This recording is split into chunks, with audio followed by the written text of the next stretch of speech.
Hey everybody, this is Black Friday and it is 7 o'clock in the morning, and this is a very old IBM X-Server with I think there's two drives on this side and a spare on this side. Got a couple heat sinks and dual CPUs, a bunch of hot swappable fans.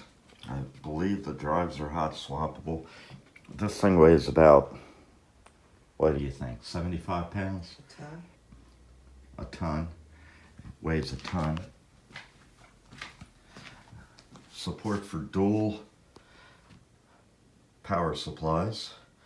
Got a bunch of necks on the back here, and it's so outdated that it is not worth keeping. And the sad part about it is it's brand new. Not a speck of dust in there anywhere. So the old iFixit case today is going to be repurposed as a iDestructed case. Taking it apart, and these items will be listed on eBay separately because shipping on this beast would be a bitch. And here's some beautiful IBM X-Server X Series 73.4 gigabyte 10,000 RPM SCSI drives. And they got a kind of a weird plug on the back of it here. Of course, I'm going to take that apart and see if there's... Yeah, no, they're native SCSI. Okay.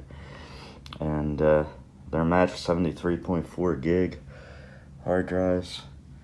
And they will come out, and I don't have anything to format them, so they'll probably end up going in the trash. Something I just noticed, these drives were tested in '06, which is incredible. The sticker, COA on it is 2003-1 Server Standard Edition, and this thing probably ran for about 5 minutes in an enterprise environment before it was pulled for some reason, but it does run. BIOS batteries are dead on it, of course, but once you plug it in and get it up and running, you can mess with it and get an OS on it. It's just a dinosaur. Okay, this is a low profile, what's it called again? Low profile riser cage system. And it appears that there is a SCSI controller in there. And believe it or not, a modem card. Believe it or not, a modem card. And it's a PCI X 1 slot, PCI X 2 slot. If you can't see that, there we go.